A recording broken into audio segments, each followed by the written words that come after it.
सब important point of organic reaction. Organic reaction में कुछ इंपॉर्टेंट पॉइंट लिया हूँ जिसमें लोगों का बहुत ज्यादा कंफ्यूजन होता है, उसको ध्यान से समझने की कोशिश कीजिए।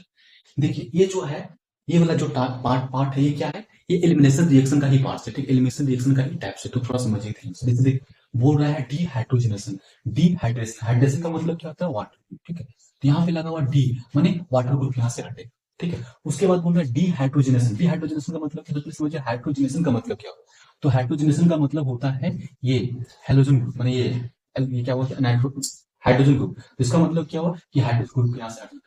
उसके बाद होता है डी हेलोजनेशन। हेलोजनेशन का मतलब क्या होता है? तो हेलोजनेशन का मतलब होता है ये एक्सो, माने हेलो ग्रुप होते हैं, इसको क्लोरो ब्रोमो आयोडो जो होता है इसको बोलते हैं, ठीक है, हेलोजन ग्रुप। तो यहाँ पे डी लगा मैंने हेलोजन ग्रुप को हटाना है यहाँ से, ठीक है। उसके बाद बोला डी हाइड्रो हेलोजनेशन। देखिए हाइड्रो का मतलब क्या होता है? हाइड्रोजन। और हेलोजनेशन का मतलब होता है एक्स। तो इसका मतलब क्या हुआ? यहाँ डी लगा हुआ, इसका मतलब क्या हुआ? यहाँ पे हाइड्रो हेलोजन ग्रुप, मतलब हाइड्रोजन और हेलोजन ग्रुप का। तो ये हो गया, इतना समझ में आ गया। अगर इसका उल्टा कर दिया तो यहाँ से आप लोग ये भी समझ सकते हैं कि एलिमिनेशन रिएक्शन का टाइप्स हो गया। अब इसी को अगर हम लोग बोल दें कि एडिशन रिएक्शन, तो एडिशन रिएक्शन क्या हो जाएगा? इसका उल्टा हो जाएगा। उसमें क्या लिखा रहेगा? हाइड्रेशन, हाइड्रोजनेशन, हेलोजनेशन और हाइड्रो हेलोजनेशन। तो उस केस में आपको करना क्या है? वाटर ग्रुप को जोड़ना पड़ेगा हाइड्रेशन में, हाइड्रोजनेशन में हाइड्रोजन को जोड़ना पड़ेगा, और हेलोजनेशन में ये हेलो ग्रुप को जोड़ना पड़ेगा, और हाइड्रो हेलोजनेशन में आपको क्या करना पड़ेगा? एच ग्रुप को जोड़ना पड़ेगा। ये एडिशन रिएक्शन का टाइप हो गया।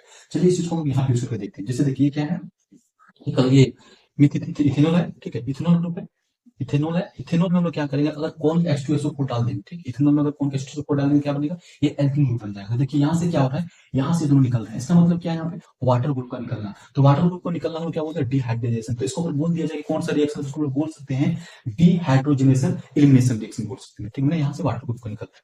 अब इसी तरह से यही एल्कोहल ग्रुप में हम लोग क्या करेंगे? कॉपर ट्यूब को डाल देंगे।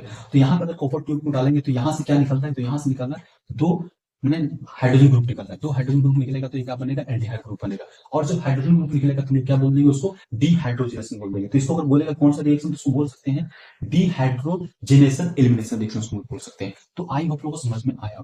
ठीक, इसी तरह से ये सारा चीज में भी होता है, डीहेलोजनेशन में होता है, डीहाइड्रोहेलोजनेशन में भी होता है।